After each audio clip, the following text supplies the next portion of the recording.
ఎట్లుందక ప్రస్తుతం మీ కాన్స్టిట్యున్సీలో సిచ్యువేషన్స్ అంటే ఏం చెప్తారు? పాలిటిక్స్ రానికి ఎక్కడ ఇన్స్పైరింగ్ అనిపించింది అంటే ఏదో ఒక సందర్భం ఉందంటారు? పాలిటిక్స్ కి రావడం కేటీఆర్ సార్ ని చూసే. గతంలో అంటే అవతల పార్టీ ఎట్లా అటాక్ చేయాలా, వాళ్ళు అటాక్ చేసి ఎట్లా డిఫెండ్ చేయాలని ఒక స్టేజ్ కూడా కేటీఆర్ గారు సంపాదించుకున్నారు. అదే చెప్తున్నాను కదా, ఎలా అంటే ఇదే రేవంత్ రెడ్డి ఢిల్లీ ఎలక్షన్ వేదికగా తనే చెప్పిండు ప్రెస్ మీట్ లో, తెలంగాణలో ప్రతి మహిళకు 2500 అందుతున్నాయని చెప్పింది. ఇదే నాకైతే ఎక్కడ కనిపించట్లేదు. ఇట్లు భూత పురాణాలతో స్టార్ట్ చేస్తున్నారు. నిజంగా కాంగ్రెస్ లో బీసీలకు న్యాయం జరుగుతున్న ప్రస్తుతం ఉన్న సిచ్యువేషన్ చూస్తే కాళేశ్వరం దానికి వస్తే ఏదో అధికారంలోకి వచ్చిన కాంగ్రెస్ పార్టీ మొదటి నుంచి కాళేశ్వరం పైన 2 పిల్లలు గుంగినాయి, లేదంటే మేడిగడ్డ గుంగిపోయింది, రేపు కూలిపోతుందనే ప్రచారాన్ని ముందు నుంచి చేసుకుంటూ వచ్చింది. ఈ సంవత్సరంన్నర కాలంగా కాస్త సైలెంట్ అయిపోయినా మళ్ళీ సంవత్సరంన్నర కాలం తర్వాత గతంలో పనిచేసిన ఇరిగేషన్ మినిస్టర్ కావచ్చు, ఆర్థిక శాఖ మంత్రి కావచ్చు, గతంలో పనిచేసిన ముఖ్యమంత్రి గారికి ముగ్గురికి పీసీ ఘోష్ కమిషన్ నోటీసులు ఇవ్వడం జరిగింది. సో దీన్ని ఎట్లా చూస్తారు? నేను అదే చెప్పాను ఇంతకు ముందు ఏమన్నాను. నమస్తే, వెల్కమ్ టు అవర్ ఛానల్. నేను పవన్. తెలంగాణ రాష్ట్రంలో 10 సంవత్సరాలు గడిచిన తర్వాత మళ్ళీ కాంగ్రెస్ పార్టీ అధికారంలోకి వచ్చింది. అయితే గతంలో 2014 ముందు ఇదే కాంగ్రెస్ పార్టీ కావచ్చు, గతంలో ఉన్న టీడీపీ పార్టీ ఉమ్మడి ఆంధ్రప్రదేశ్ను పాలించినప్పుడు తెలంగాణ పూర్తిగా కరువు రాష్ట్రంగా ప్రకటించబడింది. ఒకవైపు గతంలో ఉన్న ముఖ్యమంత్రులు తెలంగాణకు మేము ఇవ్వం పో అనే స్టేజ్ నుంచి తెలంగాణ మాకు దిక్కు అనే స్టేజ్ దాకా తీసుకొచ్చిన పార్టీ బీఆర్ఎస్ పార్టీ. ఏంటి 10 సంవత్సరాలు దాటిన తర్వాత మళ్ళీ కాంగ్రెస్ పార్టీ అధికారంలోకి వచ్చింది. చాలా వరకు ప్రజలు, బీఆర్ఎస్ చెప్తున్న ప్రజలు చాలా వరకు కష్టాల్లో ఉన్నారు. వాళ్ళకి ఇస్తానన్న రైతు మంది కావచ్చు, లేకపోతే ఇతర హామీలు కావచ్చు, ఎక్కడ కూడా అందడం లేదని చెప్పేసి ఈ సంవత్సరంన్నర కాలంలోనే పూర్తిగా కాంగ్రెస్ పైకి తిరగబడ్డ వైనం మనకు సోషల్ మీడియాలలో కనిపిస్తున్నాయి. నిజంగానే కాంగ్రెస్ పార్టీ వైఖరిని వీళ్ళు బీఆర్ఎస్ పార్టీ చూపిస్తుందా, లేకుంటే ప్రజల నుంచి వచ్చిన వ్యతిరేకత కాంగ్రెస్ పార్టీకి తగులుతుందా తెలియదు, కానీ ఖచ్చితంగా మాత్రం కాంగ్రెస్ పైన వ్యతిరేకత అయితే చాలా వరకు కనిపిస్తుంది. ఏంటి ప్రస్తుతం తెలంగాణ రాష్ట్రంలో రాజకీయాలు ఎలా ఉన్నాయనే విషయాలు మనం చర్చించే ప్రయత్నించాం. మనతో పాటు భారతదేశంలోని అతి చిన్న వయసులో మేయర్ పీఠం దక్కించుకున్న కావ్య గారు ఉన్నారు. ముందుగా వెల్కమ్ చేద్దాం. అక్క నమస్తే. అక్క నమస్తే. బాగున్నారు అక్క? బాగున్నాను, మీరు ఎలా ఉన్నారు? సూపర్ అక్క. ఎట్లుందక్క ప్రస్తుతం మీ కాన్స్టిట్యున్సీలో సిచ్యువేషన్స్ అంటే ఏం చెప్తాను? మా కాన్స్టిట్యున్సీ ఎందుకు చూద్దాం, ఆల్ ఓవర్ తెలంగాణనే చూద్దాం కదా. ఎలాంటి పరిస్థితి ఉంది, ఎలా ఉన్న తెలంగాణని ఏడి వరకు తీసుకొచ్చిండ్రు. ఈసారి పబ్లిక్ ఎట్లా బాధపడుతున్నారు అంటే, అనవసరంగా ఓటేసి మోసపోయినాం. ఇవాళ వాళ్ళు ఇచ్చిన ఏవైతే 420 హామీస్ ఉన్నాయో అవన్నీ ఆశపడి ఇచ్చేస్తాడేమో అని కోరికతోటి వాళ్ళు కాంగ్రెస్ కేసి వాళ్ళ తలలు కొట్టుకునే పరిస్థితి మన తెలంగాణ మొత్తం కూడా చూస్తున్నాం మనం. అంటే బీఆర్ఎస్ పార్టీ దాదాపు 9.5 ఏళ్ళు తెలంగాణను పరిపాలించింది. దాంట్లో మీరు కూడా ఆ పరిపాలనలో భాగంగా అతి చిన్న వయసులో మేయర్ పీఠాన్ని దక్కించుకున్నారు. సో ఆ ఫీలింగ్ ఎట్లుంది? ఇండియా మొత్తంలోనే మీరు చెప్పారు, అతి చిన్న వయసులో దాదాపు 25 years కే మేయర్ అయ్యాను. అది కూడా with all the blessings of KTR sir, KCR sir, Mallareddy గారితో. ఇవాళ 25 ఏళ్ళకి మేయర్ అయినా నేను చెయ్యగలుగుతా నా అనే క్వశ్చన్ మార్క్ నుంచి నేను చేసి చూపించే వరకు అయ్యింది అంటే back bone compulsory KTR sir support. నిజంగా 25 years అంటే స్టార్టింగ్ కాలేజ్ స్టేజ్, అప్పుడే కాలేజ్ అయిపోవడం, ఆ ఏజ్ లో అనిపించిందాక నిజంగానే పాలిటిక్స్ చేయగలుగుతా, ఇట్లాంటి ఒక పెద్ద స్థాయి నేను పార్టీలో అతి చిన్న వయసులో దక్కించుకున్నా, నేను పరిపాలించగలుగుతానా మా కార్పొరేట్ దీని జవహర్ నగర్ అని ఇప్పుడు ఆలోచన వచ్చిందా స్టార్టింగ్ స్టేజ్ లో? మనకి ఓట్ హక్కు వచ్చేది 18 years కి. అంటే నువ్వు 18 years కే నువ్వు డిసైడ్ చేసుకోవాలి నీ ఫ్యూచర్ లీడర్ ఎవరు అనేది. సో 18 years కే డిసైడ్ చేసుకోగలిగినోడివి 25 years లో నేను చేయగలుగుతాను అనేది నమ్మకం మనకు ఉండదంటావా?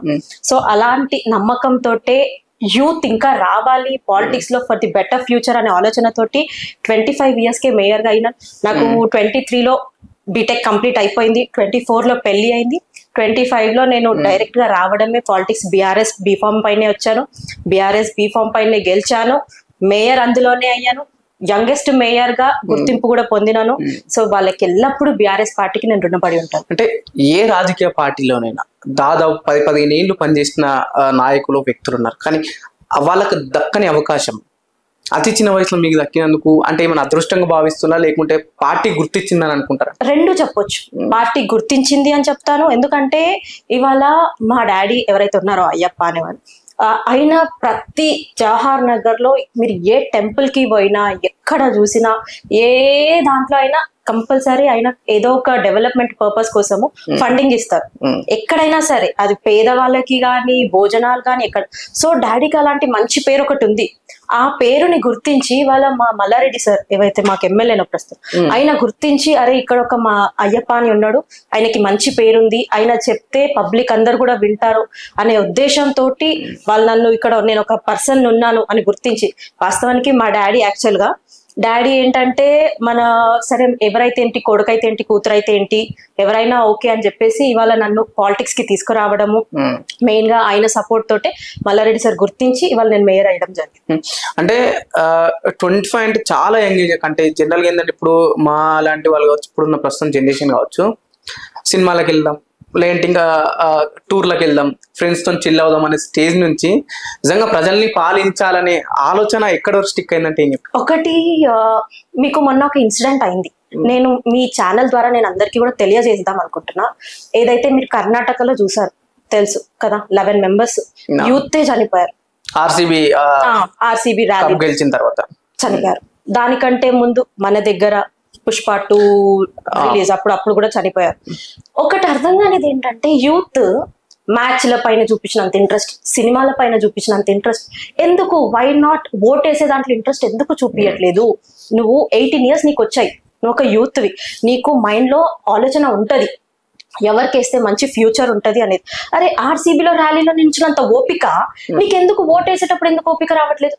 నువ్వు కంపేర్ చెయ్యి, ఊర్లలో జరిగినంత పోలింగ్ సిటీలలో జరగదు, యూత్ ఇంట్రెస్ట్ చూపియదు, ఎవరు నిల్చుంటారు లైన్ లో. అరే మీ ఫ్యూచర్ కోసం మీరు ఓట్ వేయాలి. ఇవాళ నీ ఫ్యూచర్ డిసైడ్ చేసే లీడర్ ఇవాళ ఏమైపోతుందంటే ఊర్లలో ఒక బిర్యానీ ప్యాకెట్ కో మందు సీసాకో ఓటేసే పరిస్థితిలో కొంతమంది ఉన్నారు, కానీ యువత అలాంటిది కాదు కదా, అమ్ముడు బయటలో అయితే కాదు కదా. సో ఒక హాఫ్ అన్ అవర్, 1 hour, పోనీ 15 minutes ఎంతైనా సరే, 2 hours అయినా సరే, ఫర్ ది బెటర్ ఫ్యూచర్ నువ్వు ఎందుకు లైన్ లో నిలిచి ఓటేయవు?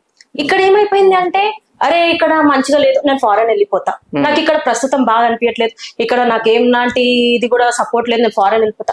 నువ్వు ఇక్కడ ఉండి నీ ఫ్యూచర్ లీడర్ ని డిసైడ్ అయితేనే కదా నీకు తెలిసేది ఇక్కడ ఎంత బాగుంది, ఇక్కడ మనం ఎంత మంచి ఫ్యూచర్ చేసుకోవచ్చు అనేది ఆలోచనతోటి. నేను ఒక్కటే చెప్తున్నా, యువత అందరికీ కూడా రిక్వెస్ట్ చేస్తున్నా, లైన్ లో నిల్చోండి, ఓట్ వేయండి ఫర్ ది బెటర్ ఫ్యూచర్. మీరు ఆలోచించే వాళ్ళే అయితే ఈ ర్యాలీలలో పోతే నీకేం కిరీటాలు పెట్టరు. ఎలా చనిపోయారు? దాంతో ఏమన్నా డెవలప్ అవుతుందా? అనవసరంగా ప్రాణాలు పోవడం. అందరు 24, 23, 25 years వీళ్ళే చనిపోతున్నారు. అక్కడ ఉన్న సిద్ధరామయ్య కూడా చెప్పడం జరిగింది, స్టేట్మెంట్ ఇవ్వడం జరిగింది. అది పెద్ద విషయం కాదు, దాన్ని అంత సీరియస్ ఎందుకు తీసుకుంటున్నాను కూడా అక్కడ ఉన్న సీఎం చెప్పడం జరిగింది. అది ఎందుకు పెద్ద విషయం కాదు. ఇక్కడ అదే పుష్ప 2 అయినప్పుడు అల్లు అర్జున్ ని తీసుకుపోయి జైలు వేశారు. మరి ఇప్పుడు అక్కడ 11 members చనిపోయారు. మరి అక్కడ ఉన్న కాంగ్రెస్ సీఎం ని తీసుకెళ్లారా, డిప్యూటీ సీఎం ని తీసుకెళ్లారా జైలుకి? అంటే ఇక్కడ వచ్చేసరికి ఒక రూల్, అక్కడ వచ్చేసరికి ఒక రూల్. పోనీ నువ్వు సీఎం డిప్యూటీ సీఎం కాదు, అక్కడ ఉన్న క్రికెటర్స్ ని తీసుకుపోయారా? 11 members. ఇక్కడ కాంగ్రెస్ కి ఒక రూల్ ఉంటదంట, అక్కడ కాంగ్రెస్ కి ఒక రూల్ ఉంటదంట. ఇదేంటో నాకు అర్థం కావట్లేదు పవన్. మరి కాంగ్రెస్ స్టేట్ కి మారుతుందా తెలీదు. మరి వాళ్ళ పై అధికారి ఏం చెప్తున్నాడు? అక్కడ 11 members చనిపోయారు, మరి తీసుకుపోండి. క్రికెటర్స్ అందరినీ తీసుకుపోతారా? సీఎం ని తీసుకుపోతారా? Deputy CM తీసుకుపోతారా? ఇక్కడ అల్లు అర్జున్ ఒక రూల్ అంటే అక్కడ వాళ్ళకి ఇంకో రూల్ అంటే. నిజంగా ఇందాక మీరు ఒకటి బీటెక్ కంప్లీట్ చేసి అన్నారు, అంటే మూవీస్ లో చూపించడం బీటెక్ అంటే కాస్త చిల్ ఉంటుంది లైఫ్ అని. నిజంగా ఆ స్టేజ్ నుంచి అనుకున్నారా పాలిటిక్స్ లోకి రావాలని, లేకుంటే తప్పనిసరి పరిస్థితిలో పాలిటిక్స్ చేయాల్సి వస్తుందా? పాలిటిక్స్ ఎప్పుడు కూడా తప్పనిసరి పరిస్థితి అనేది ఉండదు. నీకు ఇంట్రెస్ట్ ఉంటేనే నువ్వు పాలిటిక్స్ కి వస్తావు.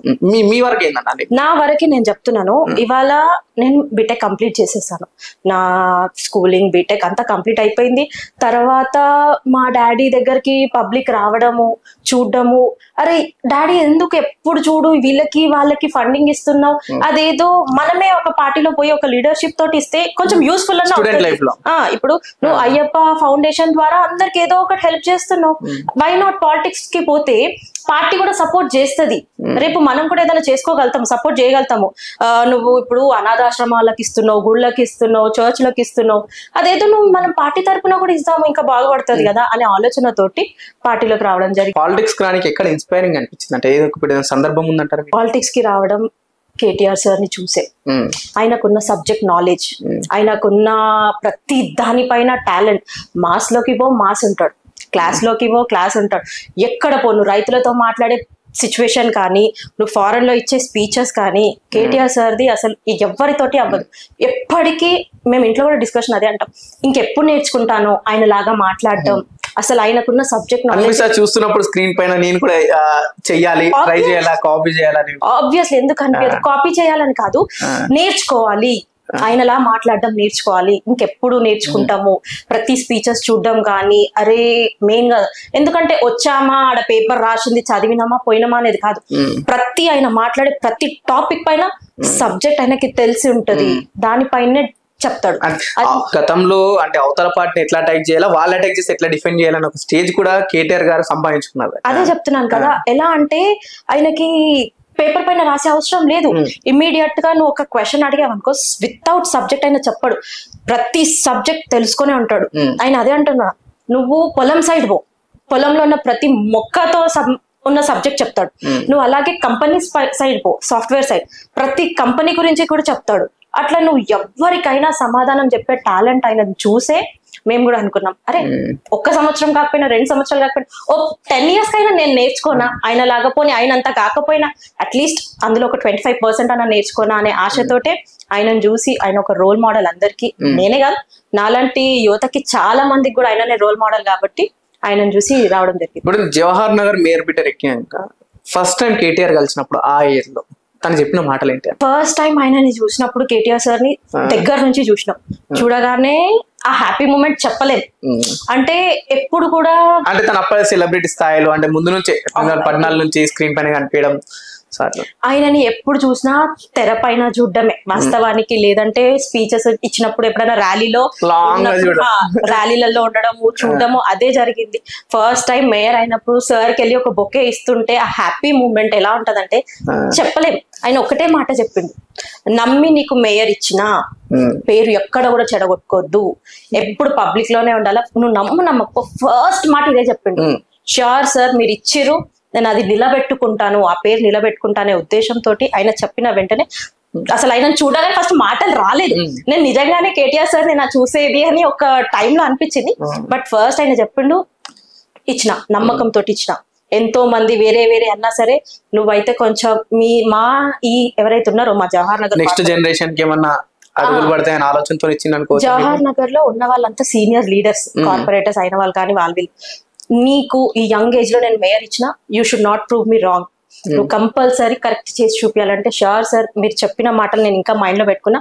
అదే విధంగా జవహర్ నగర్ అభివృద్ధి. కేటీఆర్ గారు నెక్స్ట్ జనరేషన్ కి ఒక మొక్క నాటినంటే అది మేకల కావ్య అనుకోవచ్చా? ఎక్కడ జవహర్ నగర్ లో అంటున్నారా? ఓవరాల్ గా జిహెచ్ఎంసీ లో తను జిహెచ్ఎంసీ మినిస్టర్ ఉన్నప్పుడు, అంటే నెక్స్ట్ జనరేషన్ కి అడుగులు పడాలంటే ఎక్కడో కొన్ని స్టార్ట్ చేయాలి, అది మీరు అనుకోవచ్చా? అయితే కేటీఆర్ సార్ దగ్గర ఒకటి మెచ్చుకోవాల్సింది ఏంటి అంటే ఆయన ఎంతో మంది యూత్ కి రోల్ మోడల్. నేను ఇంతకు ముందు చెప్పినట్లు ఆయన ఏంటంటే నాట్ ఓన్లీ నీకు సాఫ్ట్వేర్ సైడ్ ఆయన ఒకటే చెప్తాడు, ఎప్పుడైనా మనం ఒకరి కింద పని చేయడం కాదు, మనకంటూ ఓన్ టాలెంట్ తోటి మనం ఒక బిజినెస్ పెట్టుకోవాలి అనేది కేటీఆర్ సార్ క్లియర్ గా చెప్తాడు. సో ఆయన ఏమంటాడంటే నాలాంటి నేను ఒక్కదాన్ని కాదు, ఎక్కడ చూసినా ఆయన వాస్తవానికి యంగ్ జనరేషన్ ని ముందుకు తేవాలనుకుంటాడు. సో పాలిటిక్స్ లో ఆయన ఉద్దేశం మేబీ వీళ్ళు వస్తే కొంచెం కొత్త ఐడియాస్, న్యూ ఐడియాస్ తోటి రావడము, డెవలప్ చేయడం అనే ఆలోచన ఉంటదేమో అనుకొని నాలాంటి వాళ్ళకి చాలా మందికి కూడా ఇవాళ పాలిటిక్స్ కి రావడానికి ఆయననే మెయిన్ రీజన్ అనే చెప్పొచ్చు. నిజంగా పాలిటిక్స్ లో చాలా వరకు మగవాళ్ళే తట్టుకోలేరు. అంటే ఈ ఇంటర్నల్ పాలిటిక్స్ వల్ల, సరే ఎక్స్టర్నల్ పాలిటిక్స్ మిగతా పార్టీ వాళ్ళు అటాక్ చేస్తారు, వీళ్ళు డిఫెండ్ చేసుకుంటారు, కానీ ఇంటర్నల్ జరిగే పాలిటిక్స్ అంటే ఇక్కడ జెండర్ డిస్క్రిమినేషన్ చేస్తారు వాళ్ళు. ఇప్పుడు ఇదొక పాయింట్. సో అంటే చాలా వరకు మగవాళ్ళు తట్టుకోలేరు. ఒక అంత తక్కువ ఏజ్ లో ఇంత పాలిటిక్స్ తట్టుకున్నప్పుడు అప్పుడప్పుడు ఏదైనా కఠినమైన ఇబ్బందులు వచ్చినప్పుడు ఏమైనా అనిపిస్తుంది, అబ్బా నేను ఎందుకు ఇక్కడ ఉన్నారు, వదిలేసింది బెటర్ కదా, నా లైఫ్ నేను చూసుకుంటే బాగుంటది కానీ ఎప్పుడైనా అనిపిస్తుంది ఈ సందర్భం అయినా? అంటే పాలిటిక్స్ కి మనం వచ్చినాం అంటేనే మనం ఫిక్స్ అవ్వాలి. చాలా అప్ అండ్ డౌన్స్ ఉంటాయి. ఇట్లా మీరు చూసుకున్నట్లయితే మగవాళ్ళ నుంచి కొన్ని ప్రాబ్లమ్స్ ఉంటాయి, అన్ని ఉంటాయి. అవన్నీ ఎదుర్కొనే మనం పోవాలి. ఇప్పుడు ఏదైనా మేము మీటింగ్కి వెళ్తాం, మాకు అందరికి మాకు బాడీ గార్డ్స్ ఏమి ఉండరు. పెద్ద పెద్ద వాళ్ళకి అంటే పక్కన బౌన్సర్స్ ఉంటారు, బాడీ గార్డ్స్ ఉంటారు, మాకేం ఉండరు. పోవాల్సి వస్తుంది, అలాగే వెళ్ళాల్సి వస్తుంది, ముందుకు వెళ్ళాల్సి వస్తుంది. మనం ఏంటంటే మనం చూసుకొని అది మనం పోయే సిచ్యువేషన్ లో ఉందా పోవాలి, లేదు కొన్ని ప్రాబ్లమ్స్ వస్తూ ఉంటాయి, మనం ఎంతవరకు బ్రేక్ చేయాలి అంతవరకే బ్రేక్ చేయాలి. అంతకు మించి ఎక్కువైనప్పుడు మన పై లెవెల్ కి అనిపిస్తది ఏదన్నా సిచ్యువేషన్. ఇప్పుడు మన తెలంగాణలో తీసుకుంటే చాలా పెద్ద పెద్ద లీడర్స్ కన్నీళ్ళు పెట్టిన పరిస్థితి కనిపించింది. పద్మా దేవేందర్ రెడ్డి గారు అప్పుడు స్పీకర్ ఉన్న టైంలో కావచ్చు, లేకపోతే రీసెంట్ గా సత్యేంద్ర రెడ్డి లాంటి వాళ్ళు, అంటే సీనియర్ లీడర్సే ఇట్లాంటి తట్టుకోలేక కొన్నిసార్లు కన్నీళ్ళు పెట్టిన పరిస్థితి కనిపించింది. అంటే మీకు ఎప్పుడైనా ఎదురైందా అంటే లో అనిపించినప్పుడు మీరు తీసుకుని మీకంటే మీకు ఇన్స్పిరేషన్ ఏంటి, లేకపోతే వద్దు పాలిటిక్స్ మనం ఇంకేదన్నా చూసుకుంటే బాగుంటది అనే సిచ్యువేషన్స్? పాలిటిక్స్ వద్దు అని మాత్రం ఎప్పుడు కూడా అనిపించలేదు. అంటే లో టైంలో మీకు ఇచ్చిన ఇన్స్పిరేషన్ ఒకటి చెప్తాను, అది కూడా చెప్తాను. ఎప్పుడు అనిపించింది అంటే మీకు తెలుసో తెలీదో, నాది మేయర్ 4 years అప్పుడు అవిశ్వాసం పెట్టారు. కాంగ్రెస్ పార్టీ అధికారంలోకి రాగానే బీఆర్ఎస్ వాళ్ళని దింపేయాలి. ఇక వాళ్ళ నా ఒకటి కాదు ప్రతి దగ్గర కూడా కంకణం కట్టుకున్నారు. సో అవిశ్వాసం పెట్టాలి, దింపేసేయాలి అనుకున్నారు. అప్పుడు ఏమనిపించింది అంటే జవహర్ నగర్ లో ఒకప్పుడు అభివృద్ధి అనేది లేదు. ఎట్లుంటుండే అంటే మీరు చూసుకున్నట్లయితే రోడ్స్ ఉండకపోతుంది, డంప్ యార్డ్ ఉంటుండే, రోడ్స్ ఎక్కడ కూడా రోడ్స్ లేవు. ఎలా అనేటోళ్ళు అంటే జవహర్ నగర్ మెయిన్ రోడ్ పైన వస్తుంటే మనం ఏం పౌడర్ కొట్టుకునే అవసరం లేదు. జవహర్ నగర్ రోడ్ మీద పోతే ఆటోమేటిక్ గా బైక్ పైన పౌడర్, ఇటు ఏఓసి ఆ బార్డర్ అంటారు, అటు దమ్మాయి కూడా బార్డర్, అంతే. ఇదంతా మళ్ళీ స్లమ్ ఏరియా ఇట్లా ఈ విధంగా ఉంటుంది ఒకప్పుడు. మెయిన్ ఇంకా డంపింగ్ యార్డ్ ఉంటుంది. సో ఎట్లుంటుండే అంటే ముఖం మీద పౌడర్ కొట్టుకోవచ్చు, మరీ పోలేము జవహర్ నగర్. పిల్లనియాలన్నా ఎవరినన్నా తెచ్చుకోవాలన్నా డంపింగ్ యార్డ్, ఎవరు పోతాడు ఆ స్లమ్ ఏరియాకి అనే సిచ్యువేషన్ నుంచి నేను మేయర్ అయినాక మల్లారెడ్డి సార్ మంత్రి ఉన్నారు. ప్రతిదీ ఎట్లా అంటే ఏదో ఒక లెటర్ తీసుకుపోవాలి, కేటీఆర్ సార్ ని కలవాలి, ఫండ్స్ తీసుకురావాలి. ఏదో ఒక లెటర్ తీసుకుపోవాలి, కేటీఆర్ సార్ ని కలవాలి, ఫండ్స్ కేటీఆర్ సార్ కూడా ఎప్పుడు నేను ఏ లెటర్ ఇచ్చినా కూడా ఇది కాదని పక్కకి పెట్టలే. నువ్వు ఎంత ఎస్టిమేట్ చేసుకొని వెళ్ళు, కంపల్సరీ ఆ వర్క్ చేసి చూపించు. ఇవాళ నువ్వు చూసినావు కదా main road with double divider తోటి, డబుల్ రోడ్ తోటి, స్ట్రీట్ లైట్స్. ఇవాళ మొత్తం రోడ్స్ చూసుకున్నా ఎక్కడ చూసినా యూజీడీ రోడ్లు, స్తంభాలు, ప్రతిదీ ఎంత నీట్ గా డెవలప్ అయ్యి. మళ్ళీ ఇదే కాకుండా Jawahar Nagar dump yard 350 crores తోటి కాంగ్రెస్ గవర్నమెంట్ లో ఉన్న వేసిన చెత్తని 350 కోట్లతో క్యాపింగ్ చేపించింది. క్యాపింగ్ చేపించడం ఒకటే కాదు, క్యాపింగ్ చేస్తే సరిపోదు, దానిపైన గార్డెనింగ్. అది ఎవరు చేస్తారు చెప్పు, ఎవరికి అవసరం? తగ్గిపోయింది నిజంగా. గతంలో వచ్చే ఆ స్మెల్ కన్నా చాలా వరకు తగ్గిపోయింది. జనాలు ఆ సిటీలో అంటే ప్రాపర్ సిటీలో ఉండేందుకు కాస్త టచ్ ఉండొచ్చు అని ఒక స్టేజ్ కి అయితే వచ్చారు. అట్లా క్యాపింగ్ చేసి నీకు ప్రతి దగ్గర వాటర్ అందించి, ప్రతి దగ్గర రోడ్లు వేసి, ప్రతి దగ్గర డ్రైనేజ్ చేసి, నువ్వు నమ్ముతావో నమ్మవో పవన్, నేను పాలిటిక్స్ కి వచ్చాక 3rd year లో అనుకుంటా నేను క్యారింగ్ ఉన్నా సరే ఎక్కడ కూడా స్టెప్ బ్యాక్ చెయ్యలేదు. ఈవెన్ ప్రెగ్నెంట్ ఉండి 9 months వరకు కూడా, కోవిడ్ టైం 9 months అప్పుడు కూడా లెటర్స్ పట్టుకొని తిరిగేదాన్ని. ఈ ఆఫీస్ కి ఆ ఆఫీస్ కి, ప్రతిదీ సిడిఎంఏ సార్ దగ్గరికి, అరవింద్ కుమార్ సార్ దగ్గరికి, ప్రతి దగ్గరకు. ఎవరికి కూడా తెలీదు నేను ప్రెగ్నెంట్ అని కూడా. మీరు జవహర్ నగర్ ఎవరిని కనుక్కునకూడదు, అంత తిరిగిన దాన్ని. ఫండ్స్ వచ్చాయి, డెలివరీ అయిపోయినాక 15 days కే మళ్ళీ స్టార్ట్ అయ్యా తిరగడం. మా మమ్మీ అయితే తిట్టడం, ఏంటి నువ్వు బాలింతవి, నువ్వు ఇట్లా పోతున్నావు, పోవద్దు. అది అయినా కూడా చలో పద పోదాం. ఇప్పుడైతే స్ట్రాంగే ఉన్నా. మమ్మీ అనేది ఫ్యూచర్ లో నీకు తెలుస్తుంది, నీకు ఫ్యూచర్ చలో నడు చల్తా అని పోయినా.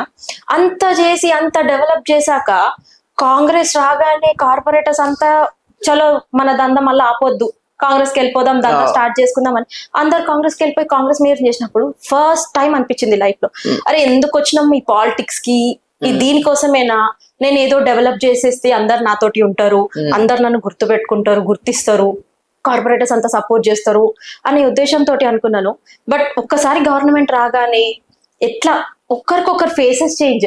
నిన్న మాట్లాడిన వాళ్ళు ఇవాళ వచ్చేసరికి మొత్తం ప్లేట్ ఫిరాయించేస్తున్నారు. ఇది ఎక్కడి విచిత్రం అనిపించింది. చలో ఫైన్ చల్తా. ఏమనిపించింది అంటే ఒక దెబ్బ తగులుతానే కదా మనం ఎంత స్ట్రాంగ్ అయి బయటికి వస్తామో అనేది. అట్లా ఆలోచించి సరే ఆ ఒక్క సిచ్యువేషన్ ఎప్పటికీ గుర్తుండిపోయింది. బట్ దాని వల్ల మళ్ళీ బయటకు రానికి మీకు ఫ్యామిలీ కావచ్చు, లేకపోతే బయట ఎవరు సపోర్ట్ ఎక్కువ? మళ్ళీ బయటికి రావడానికి అంటే ఒకటి మెయిన్ సపోర్ట్ నేను చూసింది అయితే, నేను మేబీ చిన్నది ఉండొచ్చు, ఒక మేయర్ ఎంత చెప్పు, తెలంగాణలో 13 మంది మేయర్లు, అందులో నేను ఒకదాన్ని, అది పెద్ద ఫరక్ పడదు. బీఆర్ఎస్ గవర్నమెంట్ పడిపోయింది, మన గవర్నమెంట్ లేదు. ఒకటి దెబ్బ. దాని తర్వాత ఎంపీ సీట్లు పోయినాయి, అదొక దెబ్బ. కవితక్కది ఇన్సిడెంట్, అదొక దెబ్బ. అరే అన్ని దెబ్బలు తగులుతున్నా తట్టుకొని పోతున్నాం. ఇప్పుడు కేటీఆర్ సార్ గాని కేసీఆర్ సార్ గాని తట్టుకొని పోతున్నారు. మనది ఎంత ఇంత చిన్న. ఆయన సెక్రటేరియట్ కట్టిండు కేసీఆర్ సార్, అంత పెద్ద సెక్రటేరియట్ కట్టి కూర్చోలేదు. యాదగిరిగుట్ట కట్టిండు, అందులో మన పేరు ఉండదు. ఇప్పుడు కట్టింది నీకు గుర్తుంటది, మనం చెప్తుంటేనే గుర్తుంటది తప్ప ఎవరు కూడా గుర్తించరు. మొన్న చూసుకున్నట్లయితే నీకు రేవంత్ రెడ్డి పోయి దానికి ఏదో పూజ చేసిండు, అధికారికంగా ప్రస్తుతం ప్రభుత్వం ఏ ప్రభుత్వం అంటే కామన్ అది. అంటే కేసీఆర్ సార్ నీకు ఇన్ని చేసిండు, ఇలా కాళేశ్వరమా లేకపోతే సెక్రటేరియటా అవన్నీ చూసినప్పుడు నాకు అనిపించింది, అరే వీళ్ళకి తగిలిన దెబ్బలల్లా నాకు పోల్చుకుంటే ఎంత చిన్నగా ఏం కాదు. నడు కావ్య, తెలంగాణనే కావ్యకి ఇన్స్పిరేషన్ అంటారు అంతే.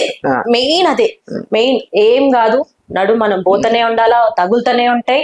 ఎంత తగులితే నువ్వు అంత స్ట్రాంగ్ గా బయటికి వస్తావని అదే విషయంలో అంటే ఎక్స్పీరియన్స్, ఏదైనా సరే ఎక్స్పీరియన్స్. నేను రావడమే పాలిటిక్స్ కి వచ్చేసిన, యంగ్ ఏజ్ లోనే మేయర్ అయిపోయినా. అంతే, నేనేం పాత అవునబ్బా నేను ఒక 5-6 టర్మ్స్ నేను సర్పంచ్ చేసిన, ఒక్కొక్క దెబ్బ తగిలింది, సో నాకేమన్నా ప్రాబ్లం అవుతుందేమో అనేది లేదు. నేను డైరెక్ట్ మేయర్ వచ్చిన తగలని, తగులుతూనే కదా నాకు ఎంత తొందరగా నేను బయటికి కోలుకుంటా అనేది నాకు తెలుస్తుంది. అంటే చాలా మంది ఈ జెడ్పీటీసీలు ఎంపీటీసీలు చేసిన వాళ్ళు కూడా ప్రాపర్ గా ముందుకెళ్ళలేకపోతున్నారు ఇంకా పార్టీలో గుర్తు. అంటే ఈ ప్రధానంగా బీఆర్ఎస్ పార్టీ అనేది ఏ రాజకీయ పార్టీ అయినా సరే. సో ఆ సిచ్యువేషన్ నుంచి హైదరాబాద్ లో తెలంగాణలో మేకల కావ్య ఇంకా ఉంది, తన ఉనికి ఉందని ఎక్కడ గుర్తించాలనిపించింది? అంటే పార్టీ కావచ్చు లేకపోతే మీకు ఎప్పుడు అనిపించింది? అంటే ఇవాళ జెడ్పీటీసీలు ఎంపీటీసీలు అంటే చాలా వరకు పాత కాంగ్రెస్ గవర్నమెంట్ ఉన్నప్పుడు ఎక్కడ లీడర్లని ఎలా ఉంటదంటే, నువ్వు జెడ్పీటీసీ అయినావు, నువ్వు ఇక నీ పన్ను చూసుకో. కానీ మేం మేయర్ అయినాక బీఆర్ఎస్ గవర్నమెంట్ లో మున్సిపల్ అడ్మినిస్ట్రేషన్ మినిస్టర్ మన కేటీఆర్ సారే ఉండే. కేటీఆర్ సార్ ఎట్లా అంటే ప్రతి డే రివ్యూ, ప్రతి డే మున్సిపల్ ఆఫీస్ కి ఇవాళ ఏం జరిగింది, ఇవాళ నర్సరీలో ప్లాంట్స్ ఎన్ని ఉన్నాయి, ఇవాళ మీరు చూసుకున్నట్లయితే పట్టణ ప్రగతి కింద జరిగే ప్రోగ్రామ్స్ కానివ్వండి, ప్రతిదీ ఎప్పటికప్పుడు రివ్యూ తీసుకునేసరికి మాకేంటంటే భయం. రివ్యూ వామ్మో, ఏదైనా చెట్టు పోయిందంటే మేయర్ సస్పెండ్ అంటారు, ఏదైనా మొక్క పోతే సర్పంచ్ సస్పెండ్ అంటారు. ఇది ఎక్కడ పంచాయతీ? కంపల్సరీ మనం సరిగ్గా చూసుకోవాలా. నర్సరీలు, పార్కులు, లేక్ డెవలప్మెంట్ కింద ప్రతిదీ ఎప్పటికప్పుడు రివ్యూస్ తీసుకునేసరికి మేము కూడా ఇంట్లో ఉండలే. అప్పుడు ఏదో ఒకటి చెయ్యాలి. ఇవాళ ఎట్లుంటదంటే మళ్ళీ ఆయన ఏం చేసేటోడు కేటీఆర్ సార్, చెప్పిన కదా ఆయన టాలెంట్ అసలు ఎక్కడా కూడా ఏం చేసేటోడు అంటే పోటీ పెట్టేటోడు, కాంపిటీషన్ చిన్నగా కాదు. మన మున్సిపాలిటీస్ కి, మున్సిపల్ కార్పొరేషన్లకి ట్విట్టర్ లో ఏదైనా పోస్ట్ చేసిండు అనుకో, ఒక సంవాట్ కార్పొరేషన్ ట్యాగ్ చేసి పెట్టిండు, మంచిగా చేశారు. నాకేమనిపిస్తుంది, అరే వాళ్ళది పెట్టిరు నెక్స్ట్ నాది పెట్టాలి, సో కంపల్సరీ నేను వర్క్ చేయాలి. అప్పుడు ట్విట్టర్ లో నాది కూడా Jawahar Nagar municipal corporation tag చేస్తాడు. అట్లా ఎక్కువ అయిపోయి వాళ్ళనేమో గుర్తించలేకపోయారు. పాతగా ఉన్న ఎంపీటీసీ వాళ్ళని ఎవరు పట్టించుకునే వాళ్ళు కాదు. ఇప్పుడు వచ్చేసరికి మారుతుంది, సోషల్ మీడియా పైన మారుతుంది, సో మన పేరు రావాలి, మన పోటీ ఎక్కువ నడుస్తుంది. అట్లా చేంజ్ అయ్యి ఇవాళ నాకు ఆ గుర్తింపు లభించింది అంటే మెయిన్ గా ద్వాందవరాలి. ఫ్యామిలీలో పొలిటికల్ గా మీకు బ్యాక్ బోన్ ఎవరు? అంటే ఆటుపోట్లు వస్తూ ఉంటాయి, అప్పుడప్పుడు నెగిటివిటీ ఎక్కువ వస్తుంది ఇప్పుడున్న సోషల్ మీడియా జనరేషన్ అయితే. సో మీకు ధైర్యం చెప్పే వ్యక్తి ఎవరంటే ఏం చెప్తారు? ఫ్యామిలీ, నువ్వు ఫ్యామిలీ అన్నా నేను కంప్లీట్ ఫ్యామిలీ అనే చెప్తా. మెయిన్ గా మా ఫాదర్ గానీ, బ్రదర్ గానీ, హస్బెండ్ కానీ ఒక్కరని లేరు. పవన్ నేను చెప్తున్నాను కదా, డాడీ ధైర్యం చెప్తాడు, అన్న అంతే. ఇంకా మా హస్బెండ్ అయితే తను నీకు ఏం అనిపిస్తే అది చెయ్యి, తను కూడా అంతే, ఏదైనా సరే ధైర్యం చెప్తాడు. ఇవన్నీ ముగ్గురు ఇప్పుడు ఇంట్లో నా అదృష్టం అనుకోవాలి. డాడీ ఒక పక్క సపోర్ట్ చేయడం, హస్బెండ్ ఒక పక్క సపోర్ట్ చేయడం, అన్న ఒక పక్క సపోర్ట్ చేయడం. చాలా మంది ఏమనుకుంటారు, డాడీ సపోర్ట్ చేసినా ఇంట్లోనే రాజకీయం నడుస్తుంది, అన్న చెల్లెలకి పడతలేదు అనుకుంటారు. ఉంటాయి కామన్ థింగ్స్ ఇవి ఉంటాయి. సో అన్న కూడా మా చెల్లె అయితే ఏంటి, నేనైతే ఏంటి, ఒకటే కదా అని అన్న అనుకోవడము. మళ్ళా ఇంకా అందులో మా తమ్ముడు కూడా అంతే, వాడు కూడా అక్క నువ్వు ఇక్కడికి పోతున్నావా, అక్కడికి ఏదన్నా నాకు ఎక్కువ క్రౌడ్ అనిపిస్తుంది అనుకో, వానికి ఒక్క ఫోన్ చేస్తే వాడు ఎక్కడున్నా సరే వాడు కూడా వచ్చేయడం. సో అన్న, తమ్ముడు, హస్బెండ్, డాడీ ప్రతి ఒక్కరు కూడా సపోర్ట్ చేస్తారు. ఇవన్నీ ఒక ఎత్తు. మా మమ్మీ, మా వదిన, వీళ్ళు కూడా ఎలా అంటే చెప్పాను కదా 15 days కి నేను బయటకు వచ్చేసానని. ఆ బేబీని నమ్ముతారో లేదో, మా వదిన కూడా అంతే. తను అప్పుడే డెలివరీ అయింది, తను కూడా 9 months ఏమో మా అల్లుడు. మా వదిననే నా పాపను కూడా ఒక్కొక్కసారి చూసుకునేది. నేను ఫైల్ పట్టుకొని పోయినా గంట ఆఫీస్ లో అయింది.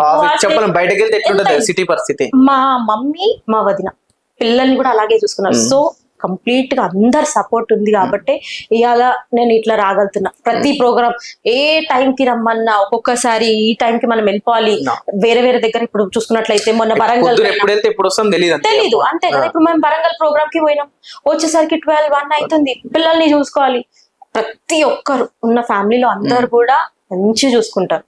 ఎవ్వరు కూడా ఎందుకు పోయినావు పాలిటిక్స్ కి, లేదా ఏం వస్తుంది నీకు పాలిటిక్స్ లో చేయడం అనేది ఎవ్వరు కూడా క్వశ్చన్ చేయలేదు. ఇప్పుడు టార్గెట్ ఉందంటారా ఎమ్మెల్యే ఎంపీ లేకపోతే ఇంకా ఏదైనా టార్గెట్ ఏమైనా ఉందంటారా? ప్రస్తుతానికి నేను ఎలాంటి టార్గెట్ కూడా అంటే జనరల్ అంటే పొలిటికల్ గా ఎవరు వచ్చినా సరే ఒక ఎమ్మెల్యే కావాలా, లేదంటే మినిస్టర్ కావాలా, లేదంటే ఒక ఎంపీ ఉండాలా? ఇప్పుడు నేనున్న నియోజకవర్గానికి ఇప్పుడు మల్లారెడ్డి గారు చేస్తున్నారు కానీ ఇంకా ఏదో బెటర్ చేయగలుగుతా అని మన ఆలోచన ఏమన్నా అట్లా? ఒకటి, మల్లారెడ్డి సార్ కి ఎప్పుడు కూడా నేను పోటీ పోను. ఆయన ఉన్న నేను ఎగ్జాంపుల్ చెప్పాను, మల్లారెడ్డి గారికి పోటీ అంటలేను, అంటే పొలిటికల్ ఉన్న వాళ్ళకి ఒక టార్గెట్ అయితే ఉంటది.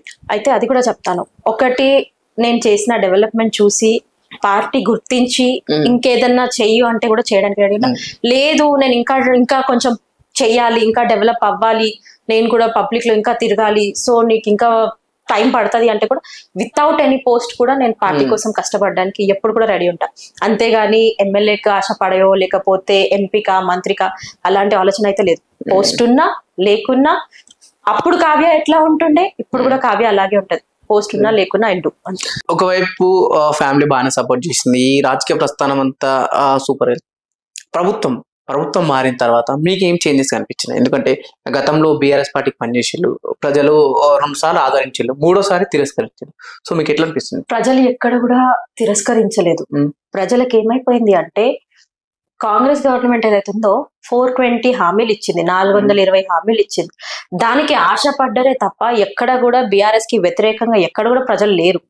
ఏంటంటే 10 years వీళ్ళు ఇచ్చారు, 10 years ఇచ్చారు కాబట్టి వాళ్ళు వీళ్ళకంటే ఎక్కువ చెప్తున్నారు.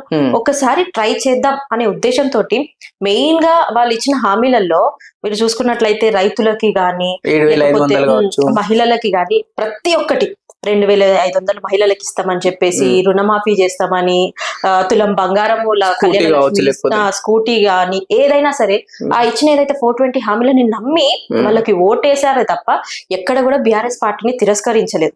ఇంకా నువ్వు అన్నట్లు చూసుకుంటే ఏం చేంజెస్ ఉన్నాయి అంటున్నావు కదా, ఏం చేంజెస్ అనేది క్లియర్ గా చెప్తా. ఒకటి, రియల్ ఎస్టేట్ మొత్తం కూడా పడిపోయింది. ఎక్కడ చూడు నీకు కొనడం, జాగాలు కొనాలి అంటే వామ్మో హైదరాబాద్ చెడగులో కొడుతుందో, అది FTL ఉందో లేకపోతే నాన్ FTL లో ఉందో అనే భయం, గవర్నమెంట్ ల్యాండ్ లేకపోతే గవర్నమెంట్ ల్యాండ్ లో లేదో అనేది భయం. సో రియల్ ఎస్టేట్ లో ఎక్కడా కూడా కొనే పరిస్థితులు ఎవరు కూడా లేవు. రియల్ ఎస్టేట్ అట్లనే పోయింది. ఇంకొకటి, సినీ ఫీల్డ్ పైన పడ్డావు. సినీ ఫీల్డ్ లో ప్రతి ఒక్క సినిమా వాళ్ళని టార్గెట్ చేయడము, ఇది చేయడం అది చేయడం, సినీ ఫీల్డ్ పైన మొత్తం పడ్డావు. హైడ్రా అని పెట్టావు. ఎక్కడ చూడు ఊర్లలో పోతే రైతులు ఒకటే తిట్టడం. అంటే నువ్వు ఎట్లా ఉన్న తెలంగాణని ఎటు చేస్తున్నావు? సాఫ్ట్వేర్ కంపెనీస్, ఒక్కటి కూడా సాఫ్ట్వేర్ కంపెనీస్ రావట్లేదు. అప్పుడు కేటీఆర్ సార్ తెచ్చిన కొన్ని కంపెనీసే తప్ప ఈయన తెచ్చిన కంపెనీస్ ఏం కూడా లేవు. అన్ని ఎక్కడ చూడు ఆంధ్రాకి తరలించడం. అంటే ఎట్టయిపోయిందంటే ఇప్పుడు రేవంత్ రెడ్డి చేసే పాలన ఆయన తెలంగాణకి చెయ్యట్లేదు, ఆంధ్రాకి చేస్తున్నాడు పాలన. ఏంటంటే చంద్రబాబు నాయుడు శిష్యుడు కాబట్టి ఆయన అన్నాడు కదా, నేను ఆయన దగ్గర చదువుకున్నా, ఆయన దగ్గర స్కూలింగ్ చేసిన, కాలేజ్ చేసిన, ఇప్పుడు రాహుల్ గాంధీ కింద వర్క్ చేస్తా. ఎట్లయింది అంటే ఇక్కడున్న సినీ ఫీల్డ్ పైన నువ్వు అటాక్ చేస్తే సినీ ఫీల్డ్ అంతా ఏం చేస్తుంది, అరే మనకి ఎందుకు వచ్చిన తలకాయ నొప్పి ఇదంతా, చలో మనకు ఆంధ్రాలో వాళ్ళు మంచి చూసుకుంటాం అంటున్నారు కదా, ఆంధ్రాకి వెళ్ళిపోదాం. సినీ ఫీల్డ్ వెళ్ళిందంటే ఆటోమేటిక్ గా చాలా వరకు షాప్స్ మనం చూసుకున్నట్లయితే మార్కెటింగ్ అంతా కూడా వెళ్ళిపోతుంది ఆంధ్రాకి. నువ్వు అట్లా ఒక పక్క తెలంగాణను మొత్తం నాశనం చేస్తున్నావు, ఇంకో పక్క హైడ్రా పెట్టావు. సో రియల్ ఎస్టేట్ మొత్తం ఏమైపోతుంది, ఆంధ్రాకి వెళ్ళిపోతుంది. నువ్వు అప్పుడు ఏం చేస్తున్నావు, తెలంగాణ డెవలప్ చేయట్లేదు, నువ్వు ఆంధ్రాని డెవలప్ చేస్తున్నావు. నువ్వు చూసుకున్నట్లయితే ప్రతిదీ ఏది చూడు ఆయన చేసే ప్రతి సాఫ్ట్వేర్ కంపెనీస్ ఆంధ్రాకి వెళ్ళిపోవడము అన్ని అయిపోయేసరికి తెలంగాణ గ్రాఫ్ ఆటోమేటిక్ గా మనం 10 years బీఆర్ఎస్ లో ఉండి అభివృద్ధి చేసి చూపించినాం, 100 years వెనక్కి తీసుకొచ్చిండు అంటే రేవంత్ రెడ్డి అని చెప్పారు. ఇప్పుడు వీళ్ళు ఇచ్చిన పథకాలు మీరు అన్నట్టు 6 గంటలలో ప్రధానంగా ఉచిత కరెంట్ కావచ్చు, లేదంటే 2500 మహిళలకు కావచ్చు, లేకపోతే స్కూటీ విషయంలో సామాన్య జనాలు ఎక్కువ అట్రాక్ట్ అయ్యారు. అరే డైరెక్ట్ అందుతున్నాయి కదా ఫలితాలు అనే ప్రభుత్వాన్ని ఎంచుకున్న తర్వాత ఎక్కడ కూడా ప్రజలకు ఇచ్చిన హామీలు వంతలు అని చెప్పేసి బీఆర్ఎస్ పార్టీ తరఫు నుంచి ముందు నుంచి కొట్లాడుతూ వస్తుంది, అక్కడక్కడ చెప్తూ వస్తుంది. కానీ కాంగ్రెస్ పార్టీ మాత్రం మేము పూర్తిగా ఇచ్చిన 6 గ్యారెంటీలు అమల్లోకి వచ్చినాయి, ఎక్కడ కూడా అందని వారు లేరని చెప్పేసి ఇదే రేవంత్ రెడ్డి హైదరాబాద్ నడిపోతున్నారు. ఎక్కడైతే 1 year సెలబ్రేషన్స్ లో ట్యాంక్ బండ్ దగ్గర సభ పెట్టి దాన్ని చెప్పడం జరిగింది. సో దీన్ని ఎట్లా చూస్తారు? ఇగో చెప్పేటోడు 100 చెప్తాడు, ఎట్లా చెప్తాడు, మొత్తం ఇది చేసినా అది చేసినా ఇది ఇచ్చినా అది ఇచ్చినా అని చెప్తాడు. ఒకటి ఆలోచించు, ఏ మహిళ కన్నా 2500 పడ్డాయా? పడితే మేము రెడీ, ఏది చెప్తే అది. ఇదే రేవంత్ రెడ్డి ఢిల్లీ ఎలక్షన్ వేదికగా తనే చెప్పిండు ప్రెస్ మీట్ లో తెలంగాణలో ప్రతి మహిళకు 2,500 అందుతున్నాయని చెప్పింది. ఇదే నాకైతే ఎక్కడ కనిపించట్లేదు. అందుతున్నాయి అంటున్నారు. ఏ మహిళని పోయినా అసలు ఇక తిట్లు బూతు పురాణాలతో స్టార్ట్ చేస్తున్నారు. ఏడిచ్చిండు, ఎవరికి ఇచ్చిండు, ఎవరి దగ్గర పెట్టిండు అని డైరెక్ట్ గా తిట్టు స్టార్ట్ చేస్తున్నారు. 2,500 కానీ స్కూటీలు కానీ. కళ్యాణ లక్ష్మికి మేము జవహర్ నగర్ లో నెలకి ఎట్టు కాదన్నా 70 నుంచి 100 చెక్కులు ఇచ్చేటోళ్ళం కళ్యాణ లక్ష్మి. అరే నేను చూస్తున్నా 1.5 year అయింది, ఇప్పటి వరకు నాకు తెలిసి తిప్పి కొడితే 10-15 చెక్కులు కూడా ఇవ్వలేదు. మరి వాళ్ళకైతే ఎక్కడ కూడా తులం బంగారం అయితే రాలేదు. మరి తులం బంగారం ఏమి ఇస్తున్నాడు, ఎక్కడ ఇచ్చిండు తులం బంగారం? కొన్ని అనివార్య కారణాల వల్ల ఆగిపోయినాయి. గతంలో 9.5 ఏళ్ళు బీఆర్ఎస్ పార్టీ పూర్తిగా తెలంగాణ ఆర్థిక వ్యవస్థ అంతా కుల్లగొట్టిపోయింది. సో మేము చేయాలంటే కొంత టైం పడుతుంది, వీళ్ళు చేసిన అప్పులు కట్టడానికే మాకు ఇంకా టైం పడుతుందని చెప్పి కూడా కొన్ని విమర్శలు వస్తున్నాయి. అవును, కరెక్టే. ఏమని చెప్తున్నావు? అప్పులు ఉన్నాయి అంటున్నావు. నీకు రాజకీయంలోకి వచ్చినప్పుడు నీకు తెలీదా? నువ్వు హామీలు ఇచ్చేటప్పుడు నీకు తెలీదా తెలంగాణలో అప్పులు ఉందా, అప్పుల లేదా అని నీకు తెలీదా? నువ్వు అప్పులు తెలుసుకొనివే నువ్వు వచ్చి హామీలు ఇచ్చినావా? నీకు అసలు ఎస్టిమేట్ చేయకుండానే ఇన్ని హామీలు ఇస్తున్నాం, ఇంత బడ్జెట్ అవుతుంది, వీళ్ళు ఇంత ఇచ్చిరు, మరి అప్పులు అన్ని ఎవరికి తెలియకుండానే ఉంటదా? అప్పులు తెలుసు చేసిన. ఇప్పుడు మరి నీకు నువ్వేమన్నా మొన్న ఓపెన్ గా చెప్పినావు. ఏమని చెప్పినావు? అసలు ఎవ్వరు కూడా అలాంటి స్పీచ్ నాకు తెలిసి సీఎం గాని ఎక్కడ కూడా అలాంటి స్పీచ్ ఇవ్వడు. ఏమని ఇచ్చినావు? నన్ను కోసినా కూడా ఏం వెళ్ళదు, రవీంద్ర భారత్ లో ఏం వెళ్ళదు, నన్ను కోసినా కూడా ఏం వెళ్ళదు, ఏడికెళ్ళి తెమ్మంటారు పైసలు, నేను ఏడికెళ్ళి ఇయ్యగలుగుతా అన్నావు. చాతగాను మీరు రిజైన్ చేసి చూపిస్తుంది మళ్ళీ మా బీఆర్ఎస్ గవర్నమెంట్ ఎక్కడి నుంచి తెస్తుంది. ఇలా నువ్వు ఒకటి అర్థం చేసుకో, నీకు పెళ్లి అయిందా, పెళ్లి కాలేదా? పెళ్లి కాలేదు కదా. ఇవాళ నువ్వు ఒక అమ్మాయి వాళ్ళు మీ ఇంటికి వస్తారు. ఎందుకు వస్తారు? నువ్వు వెల్ సెటిల్డ్ ఉన్నావా, లేకపోతే మీ ఫ్యామిలీ బ్యాక్గ్రౌండ్ మంచిగా ఉందా, మీకు ఆస్తి ఉందా, ఇల్లు ఉందా? ఒక అమ్మాయిని ఇయ్యాలి అనుకుంటే అది ఆస్తి ఉందా లేదా, సొంత ఇల్లు ఉందా లేదా అని ఆలోచిస్తాం. ఒక అమ్మాయిని ఇంటికి ఇయ్యాలంటేనే, ఒకవేళ నీకే పెళ్లి కావాలి అనుకో. ఇలా ఆయన ఏం చేసిండు? తెలంగాణ మొత్తం అప్పులల్లుంది, మమ్మల్ని చూస్తే ఎవడు అప్పులు ఇస్తలేడు, మమ్మల్ని చూస్తే దొంగలను చూసినట్టున్నారు. ఏదన్నా కంపెనీలు వస్తాయా పవన్ అట్లా చెప్తే? నువ్వు చెప్పు. అయితే ఉన్న నిజాన్ని నిర్భయంగా ప్రజల్లోకి చెప్తున్నాను అనుకోవచ్చు కదా. ఇప్పుడు తను ఏదైతే ప్రమాణ స్వీకారం చేసినప్పుడు నేను ఎక్కడా కూడా అబద్ధాలు చెప్పాను, తెలంగాణలో ఏం జరుగుతుందో ప్రజలకు చూపియాలనుకున్నాడు రేవంత్ రెడ్డి అని కూడా కుదరు చెప్పు. మరి అట్లాంటోడివి నన్ను కోస్తే రక్తం వెళ్ళదు, రక్తం తప్ప ఏం రాదు, అది ఇది. నువ్వు ఫస్ట్ హామీలు ఇచ్చేటప్పుడు ఓవర్ కాన్ఫిడెన్స్ తోటి పోయినావు. December 9కి నేను గెలుస్తా, December 9కి మీరు తీసుకోండి, రుణమాఫీ చేస్తా, పోయి తెచ్చుకోండి, రుణాలు తెచ్చుకోండి, నేను రుణమాఫీ చేస్తా, మీకు December 9 తర్వాత ఆడోళ్ళ అకౌంట్ల అత్తుంటే కోడలుంటే ఎవరుంటే వాళ్ళకి 2,500 వస్తాయి, కాలేజీలో చదివే స్కూటీలు ఇస్తా. మరి అప్పుడు చెప్పిన అన్ని అబద్ధాలు. నువ్వు గెలిచిన ప్రమాణం చేసినాక నిజాలు చెప్తావు, గెలవక ముందుకు మాత్రం అన్ని అబద్ధాలే చెప్తావు. అంటే నిజంగా అనుకున్నారా? ఎప్పుడైతే ఈ కాంగ్రెస్ పార్టీ ప్రచారం జరుగుతున్నా, అంటే ఎలక్షన్ టైం వచ్చినప్పుడు అన్ని పార్టీలు వివిధ రకాలుగా ప్రచారం చేస్తున్నప్పుడు కాంగ్రెస్ పార్టీ ఏదైతే ఇస్తున్న హామీలు పీక్ స్టేజ్ లో ఉంది అంటే వచ్చిందా? నిజంగానే వీళ్ళకి ఒకవేళ గెలిస్తే ఇచ్చే స్టేజ్ లో ఉన్నారా ఇన్ని హామీలు? ఒకవేళ ఈ ఫ్రీ పథకాల వల్ల ప్రజలు ఏమైనా ఇబ్బంది కలుగుతుంది అన్న ఆలోచన వచ్చిందంటారా? ఒకటి నిజాలు చెప్తున్నాడు, నన్ను కోసినా కూడా ఏం వెళ్ళదు అని అన్నాడు కదా. మరి నీకు ఏం వెళ్ళనప్పుడు 200 కోట్లతోటి నీకు మిస్ వరల్డ్ పోటీలు ఎట్లా పెట్టినావు? అందాల పోటీలు ఎట్లా పెట్టినావు? ప్రతి ఒక్కరికి తెలవాలంటే మిస్ వరల్డ్ అనేసరికి కొంతమందికి మన ఊర్లో ఉన్న రైతులకి ప్రజలకి తెలీదు మిస్ వరల్డ్ అంటే ఏందో అనుకుంటారు. అందాల పోటీలు, ఒక మహిళల అందాల పోటీలు పెట్టడానికి నీకు 200 కోట్లు వచ్చినాయి. అదే మన తెలంగాణ మహిళలకి నీకు 2,500 ఇవ్వడానికి మాత్రం పైసలు లేవు. ఇదెక్కడిది నాకైతే అర్థం కావట్లేదు. నీకు చాతనైనోడివి ఇప్పుడు నీకు అందల పోటీ అవసరం ఏముంది? అంటే అందల పోట్ల వల్ల తెలంగాణలో దాదాపు 8 చోట్లలో ఆ ప్రోగ్రాం నిర్వహించడం వల్ల తెలంగాణ సంస్కృతి సాంప్రదాయం ప్రపంచ దేశాలకు తెలిసే పరిస్థితి కనిపిస్తుంది. దానివల్ల మార్కెటింగ్ పెరుగుతుంది, ఆ బిజినెస్ మనకు తెలంగాణకు వచ్చే అవకాశం ఉంటాయని చెప్పేసి తనే చెప్పడం జరిగింది. ఒక పక్క నువ్వు తెలంగాణ సంస్కృతిని నువ్వు బయటి వరకు చిత్రీకరిస్తున్నావు, ఓకే సరే, నువ్వు మహిళలకి అందాల పోటీలు పెట్టి చేసినావు. మరి అక్కడ మరి ఇదే రేవంత్ రెడ్డి ఫార్ములా పెట్టినప్పుడు ఎందుకు మరి కేటీఆర్ సార్ పైన అంతగానం నోటీసులు ఇష్యూ చేసి ఏదో కుంభకోణం జరిగింది, అది కేవలం 40 crores దే, ఇది 200 కోట్లు ఎక్కడ, అది 40 కోట్లు. ఫార్ములా వల్ల ఎన్నో కంపెనీస్ పెట్టుబడులకు వచ్చినాయి, అది కూడా చూపించిండు. ప్రతి ఒక్క పేపర్ చూపించిండు మనకి ప్రూఫ్స్ తో సహా. నేను ఫార్ములా పెట్టినాను, దాని వల్ల ఎన్నో మన కార్ల కంపెనీలు ఎన్నో వచ్చాయి. మరి ఈ అందాల పోటీలు పెడితే ఏం కంపెనీలు వచ్చినాయి? నేను అడిగేది ఒక్కటే. ఇప్పుడు ఆయన అన్నట్లు నువ్వు సరే తెలంగాణని వరల్డ్ వైడ్ తీసుకెళ్తావు, తెలంగాణని వరల్డ్ వైడ్ తీసుకెళ్లేటోడివి అయితే నువ్వు అట్లా ఫారెన్లలో పోయి ఆ దిక్కుమాలిన మాటలు మాట్లాడేటోడివి కాదు. నువ్వు ఆల్రెడీ అక్కడ పోయి మాట్లాడేసరికి అక్కడ ఎట్లయిపోయిందంటే నవ్వుతున్నారు. ఈయన ఒక సీఎమ్మా, ఈయన ఒక సీఎమ్మా అనేది డైరెక్ట్ ఏమంటుండు, గుంపు మేస్త్రి పాత్ర నాది అని డైరెక్ట్ ఫారెన్ లో పోయి చెప్తుంటే ఎక్కడ పోతుంది తెలంగాణని? నిజంగా రేవంత్ రెడ్డి పర్సన్ క్యాపబుల్ తెలంగాణ ముఖ్యమంత్రిగా? తెలంగాణ ముఖ్యమంత్రి పక్కకి పెడితే ఆయన ఒక ఊర్లో వార్డ్ మెంబర్ కూడా పనికిరాడు. రేవంత్ రెడ్డి అనే పర్సన్ వార్డ్ మెంబర్ గా కూడా పనికిరాడు. కాంగ్రెస్ పార్టీలో ఎంతో మంది సీనియర్స్ ఉన్నారు, దాదాపు 30-40 ఏళ్ళ నుంచి పనిచేసుకున్న సీనియర్లు ఉన్నారు. కానీ వాళ్ళని కాదని రేవంత్ రెడ్డికి ఇచ్చినప్పుడు రేవంత్ రెడ్డిలో ఎంతో కొంత క్యాపబిలిటీ ఉంది కాబట్టి రేవంత్ రెడ్డి సీఎం చేసింది కదా. కేపబిలిటీ దేనికి ఉంది అంటే బ్యాగ్స్ మోయడంలో కేపబిలిటీ ఉంది. ఆయన చేసే వెనకాల చేసే రాజకీయంలో ఇప్పుడు వాళ్ళ దాంట్లోనే మాకు వద్దు ఈ సీఎం మేముంటాం పోటాపోటీ నడుస్తుంది. రాజగోపాల్ లాంటి వాళ్ళు ఎందుకు పొంగులేటి పైన నడవలేదా? పొంగులేటి నేను సీఎం అయితాను ఒక మీటింగ్ పెట్టేసరికి ఆయన పైన ఐటీ రైట్స్ చేయడం లోపల చాలా నడుస్తున్నాయి. పొంగులేటే గాని బట్టి విక్రమార్కనే గాని ఇంకెవరైనా సరే అందరికి నేను సీఎం కావాలా అంటున్నారు. ఆయన జర గట్టిగా ఉన్నాడు, బ్యాక్ సపోర్ట్ చాలా చేస్తున్నాడు పార్టీకి అని ఆయన సీఎం చేసిన తప్ప ఆయన అయితే సీఎం క్యాండిడేట్ కూడా కాదు. బీసీ ఉద్యమం తెలంగాణలో కాంగ్రెస్ పార్టీ వచ్చిన తర్వాత కులగణన జరిపినాం, బీసీలను ముందుకు తీసుకొస్తున్నాం. గతంలో కులగణన బీఆర్ఎస్ పార్టీ జరిపిందని ఎక్కడ కూడా లెక్కలు బయట పెట్టలేదని కొన్ని స్టేట్మెంట్స్ ఇవ్వడం జరిగింది. నిజంగా ఎట్లా చూస్తారు కులగణని, ఈ బీసీ ఉద్యమాన్ని? ఇప్పుడు ఏదైతే ఉందో మంచి పాయింట్ తీసినాం. తెలంగాణలో కాంగ్రెస్ గవర్నమెంట్ వచ్చింది. ఫస్ట్ ఏం చేసినావు? పథకాలు ఆడోళ్ళు గాని పబ్లిక్ గాని పథకాలు అడగొద్దు అంటే ఏం చేసినావు? ప్రజాపాలన సర్వే అని పెట్టినాం.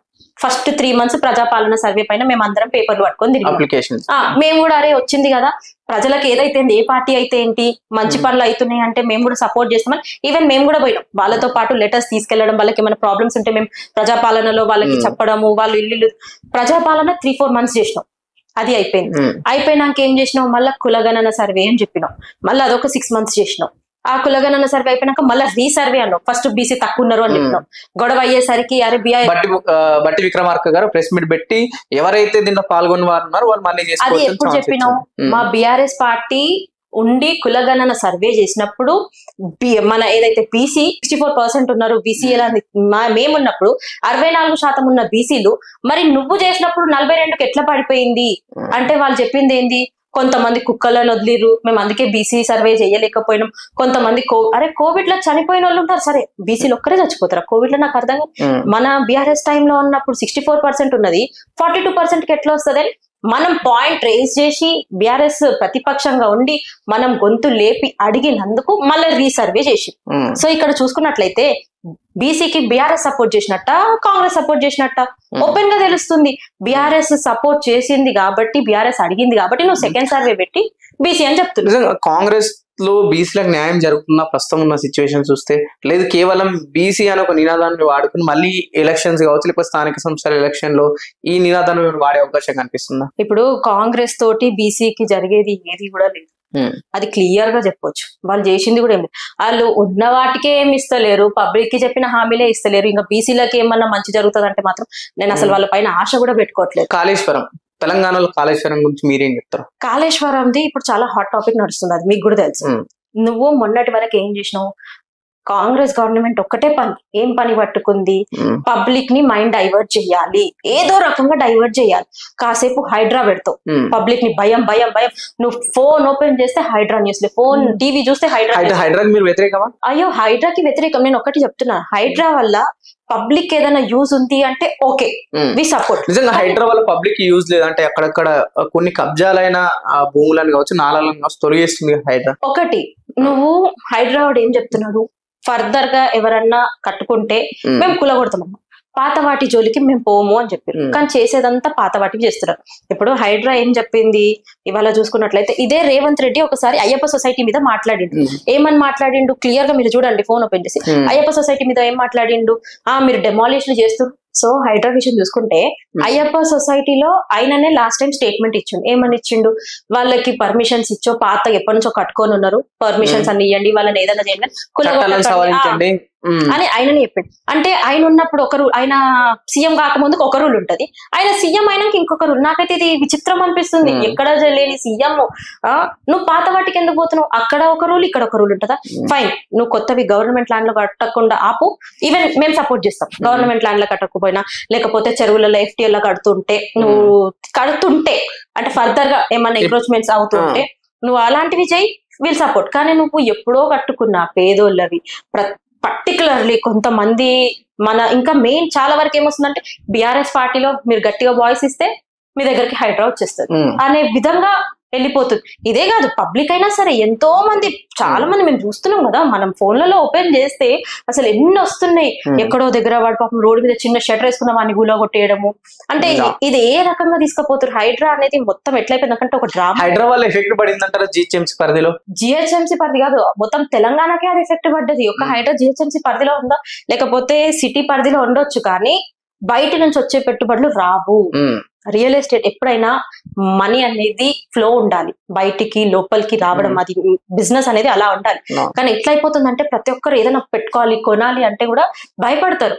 ఇవాళ ఊరు నుంచి కొంతమంది కొత్తగా పెళ్ళైంది, సాఫ్ట్వేర్ చేస్తున్నాడు, ఓ ఫ్లాట్ కొనుక్కోవాలి అనుకుంటాడు, వాడు ఇంతో అంత కొత్తగా పెళ్ళైనాడు, ఫ్లాట్ కొనాలి అంటే అది హైడ్రా పరిధిలో, వాడు మళ్ళీ కొత్త హైడ్రా పర్మిషన్ అంటాడు, అది FTL ఉందా లేకపోతే నాన్ FTL చెప్పినట్లు గవర్నమెంట్ అంటే వాడికి అది చూసుకొని వాడు కొనాలా భయంతో ఉన్నాడు. సో మొత్తం తెలంగాణ టెన్షన్ పోయిందంటే హైడ్రా వల్ల పడుతుందంటే. మనం కాళేశ్వరం దానికి వస్తే, ఏదో అధికారంలోకి వచ్చిన కాంగ్రెస్ పార్టీ మొదటి నుంచి కాళేశ్వరం పైన 2 పిల్లలు గుంగినాయి, లేదంటే మేడిగడ్డ గుంగిపోయింది, రేపు కూలిపోతుందనే ప్రచారాన్ని ముందు నుంచి చేసుకుంటూ వచ్చింది. ఈ సంవత్సరంన్నర కాలంగా కాస్త సైలెంట్ అయిపోయినా, మళ్ళీ సంవత్సరంన్నర కాలం తర్వాత గతంలో పనిచేసిన ఇరిగేషన్ మినిస్టర్ కావచ్చు, ఆర్థిక శాఖ మంత్రి కావచ్చు, గతంలో పనిచేసిన ముఖ్యమంత్రి గారికి ముగ్గురికి PC ఘోష్ కమిషన్ నోటీసులు ఇవ్వడం జరిగింది. సో దీన్ని ఎట్లా చూస్తారు? నేను అదే చెప్పాను ఇంతకు ముందు ఏమన్నాను, వాళ్ళకి ఎట్లుంది అంటే పక్క వాళ్ళని టార్గెట్ చేయాలి. కాసేపు ఏది మన KTR సార్ పైన ఫార్ములా ఈ పైన నోటీసులు ఇచ్చడం, మేము రేపే అరెస్ట్ అయిపోతున్నాడు, సాయంత్రమే అరెస్ట్ అయిపోతున్నాడు, ఇప్పుడు తీసుకెళ్లిపోతున్నాం KTR సార్ ని అని అది చేసి ఫార్ములా ఈ పైన నోటీస్ ఇచ్చి, తర్వాత కవితక్కది లిక్కర్ స్కామ్ అని చెప్పేసి ఆమెను ఇబ్బంది పెట్టారు. ఇద్దరు కూడా ఎదుర్కొని మళ్ళా బౌన్స్ బ్యాక్ అయ్యారు, గట్టిగా వచ్చారు. కాబట్టి ఇప్పుడు KCR సార్ ని ఆయనని ఏదో విధంగా నోటీసులు ఇచ్చి ఆయనను కూడా లాక్కారు. ఒక్కటి చెప్తా, ఇవాళ మన KCR సార్ పుణ్యాన కాకపోతే ఇవాళ తెలంగాణ ఏడికెళ్ళి వచ్చింది? ఇవాళ నువ్వు ఆడ కూర్చున్నావు, నేను ఈడ కూర్చున్నా అంటే ఆయన పుణ్యాన కదా, లేకపోతే మన తెలంగాణలోకి ఎక్కడన్నా విలువ ఉంటుండేనా? ఎక్కడ చూడ ఆంధ్ర ఆఫీసర్లు, ఆంధ్ర పాలన ఎక్కడ చూసినా ఇవాళ ఆయన ఉండబట్టే చాలా మంది మీరు అంటే KCR అంటారు, అంటే KCR అంటారు, ఆయన ఒక్కడు చేసింది, ఆయన ఒక్కడు చేస్తలేడు, ఆయన ముందుకు నడిపించిండు. సో మనందరం అది ఒప్పుకోవాల్సిందే. సో అట్లాంటి పెద్ద మనిషిని ఇవాళ నువ్వు నోటీస్ ఇవ్వడం ఎంతవరకు కరెక్ట్? నువ్వు కాళేశ్వరం కుంగిందా, కాళేశ్వరం పోయిందా? 10 years బ్యాక్ మీ గవర్నమెంటే ఉంది, కాంగ్రెస్ గవర్నమెంటే ఉంది. మరి అప్పుడు ఎందుకో నీళ్లు ఇయ్యలేకపోయాము అందరికి, అప్పుడు ఎందుకో రైతులు ఇంతగానం పంట పండియలేకపోయారు. ఇవాళ కాళేశ్వరం కట్టిండు కాబట్టే ఇవాళ ఆ నీళ్లు ప్రతి దగ్గర పారినాయి కాబట్టే రైతులు ఇవాళ మనం చూసుకున్నట్లయితే ప్రపంచంలోనే అది చాలా పెద్ద లిఫ్ట్ ఇరిగేషన్ ప్రాజెక్ట్, మీకు అందరికీ కూడా తెలుసు. ప్రపంచంలోనే అంత గుర్తింపు దానిపైన BBC లాంటి ఛానల్స్ స్టోరీ చేయడం జరిగింది. ఇప్పుడు అది నాణ్యత డిస్కవరీలో కూడా వచ్చింది. నాణ్యత లేకుండా కట్టినదే అయితే వాళ్ళు వచ్చేవాళ్ళు కాదు కదా. ఇప్పుడు చూసినట్లయితే BBC కానీ డిస్కవరీ వాళ్ళు వచ్చే వాళ్ళే కాదు కదా.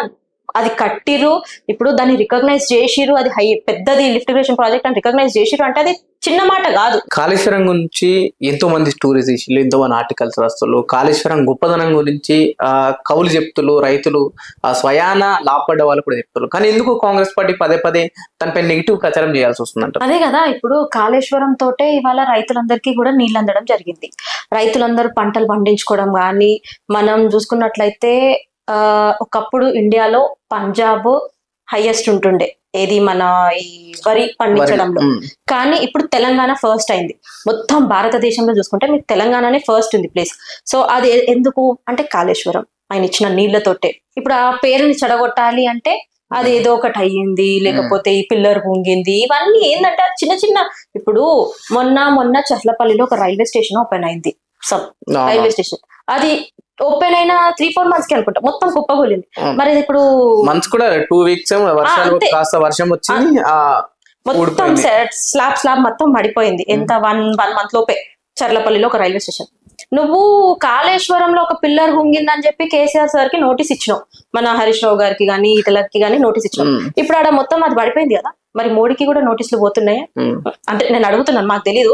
మరి సెంట్రల్ గవర్నమెంట్ కదా, ఇప్పుడు అది మా దాంట్లో కాదు, సెంట్రల్ గవర్నమెంట్. మరి సెంట్రల్ గవర్నమెంట్ మరి మోడీ గారికి ఇస్తున్నారా, మరి అమిత్ షా గారికి ఇస్తున్నారా, మాకు కూడా తెలియాలి నోటీసులు. ఓన్లీ కాళేశ్వరంకే పరిధిలో వస్తాయి ఈ నోటీసులు అనేది. ఫైనల్ గా ఏం చెప్పదలుచుకున్నా ప్రస్తుతం ఉన్న కాంగ్రెస్ పార్టీకి ఈ ప్రస్తుతం ఉన్న పరిస్థితుల విషయాలపైన? ఒకటి, కాళేశ్వరం విషయంలో కేసీఆర్ సార్ దానిపైన క్లియర్ చిట్ తోటి ఆయన బయటకు వస్తాడు. ఆయన ఎలాంటి, ఆయన పబ్లిక్ కోసం సేవ చేద్దాం అనుకున్నాడు. ఆయన మెయిన్ ఏం, రైతులు బాగుండాలి, రైతే రాజు అయి ఉండాలి తెలంగాణలో అనే ఉద్దేశంతో.